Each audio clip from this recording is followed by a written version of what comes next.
Everybody's familiar with the VHS slipcase, but what made different VHS companies come up with different box designs? Magnetic Home Video was one of the first VHS companies to ever come out. They were the first company to release pre-recorded movies for the home market. A lot of their movies were licensed with 20th Century Fox, but they did also release movies by Avco embassies such as The Fog and Phantasm. And slipcases are the most well-known and common style of VHS box. It's the one where the tape just kind of slips out the bottom. Even when media first came out and they were called Meta, named after Charles Band's wife, they utilized the slip box design. But as the VHS boom continued, all these different companies that were coming out had to stand out from everybody else. They literally wanted their box art to jump off the shelf at you and say, hey, look, buy me instead. For example, 20th Century Fox took back the rights to their movies from Magnetic, or maybe Magnetic turned into 20th Century Fox, I'm not really sure. 20th Century Fox started to utilize something called the draw box. While 20th Century Fox was utilizing the draw box design, MGM and Warner Brothers were using something called the book box. The book box was unique because you could open it up and the video companies could put all this extra information on the inside. It literally increased the surface area in which they could print and market the movies to you. For example, this force release of The Fiend opens up and displays a bunch of promo pictures and shots from the movie. While 20th Century Fox, Warner Brothers, and MGM were utilizing those types of cases, Paramount had something called the gatefold case. And I think the purpose of the gatefold case was because a lot of people were complaining that their tapes would just slide out the bottom and hit the floor. Around this time, Warner Brothers stopped using the book box and went straight to clamshell cases. Another company that started producing clamshell cases right off the bat was Columbia Home Video.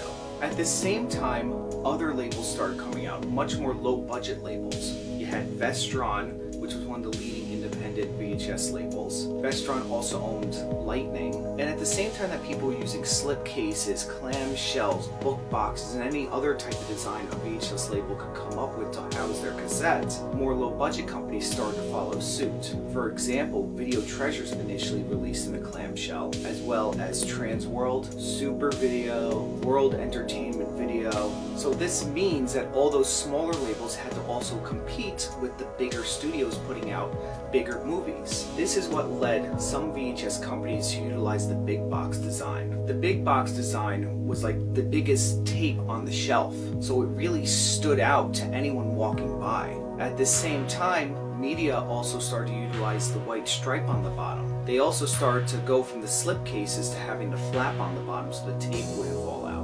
I mean, I definitely think that that's an eye-catching design choice. Now, big boxes were utilized by different companies such as Wizard, Continental, Planet Home Video. Wizard was actually distributed by Lightning Home Video, and a big thing with when Charles Band started releasing all the big boxes back in the early 2010s, a way that you could tell an original from is you could see if there's a Lightning Video safety tip on the box. These big boxes also had some very graphic, artwork on them, which made them stand out even more at the video store.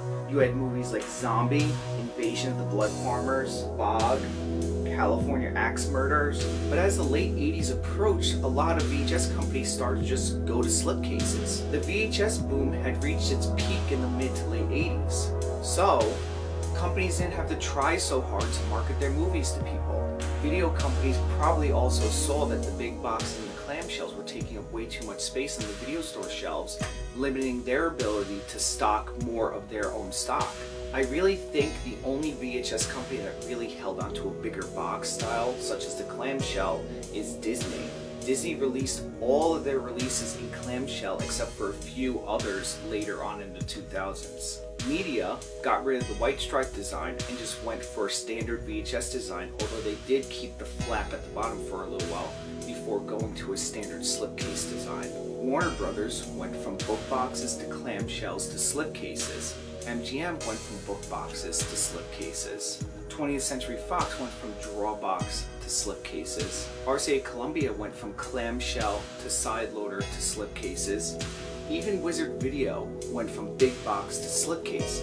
You may ask yourself, why did companies do this? Why did companies spend so much time designing book boxes, draw boxes, clamshells, big boxes, all these different boxes, just to all end up making slipcases anyway? And the most probable answer is probably cost. Cost, and probably realizing that you're taking up all this extra space on a shelf that you could put more of your movies on. Still probably have the same outreach. By the 1990s, almost every single videotape company was using slipcases except for Disney. Disney probably kept the clamshell design just because it was more sturdy for children. You don't want a bunch of children tearing up cardboard boxes and eating parts of it. And this lasted until the late 90s, until a company called Anchor Bay started releasing movies. Some of the first Anchor Bay releases were reminiscent of book boxes. And then after that, Anchor Bay and Elite separated, and Anchor Bay started doing clamshells again. By 98, 99, other companies started to do clamshells too. You saw that Warner Brothers released Enter the Dragon in a clamshell,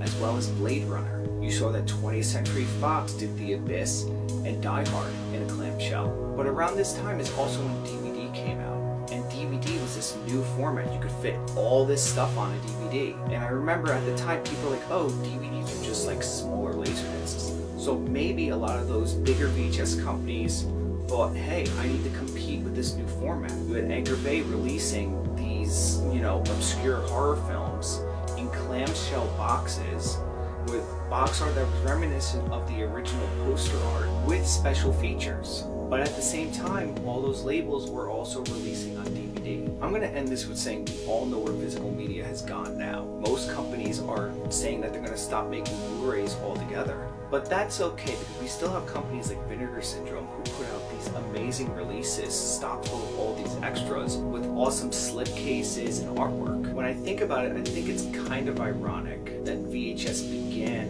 and ended with companies starting to come up with different video cases just to remain relevant in whatever market they were participating in. I also find it ironic that the only companies that are going to still be producing physical media is probably independent labels.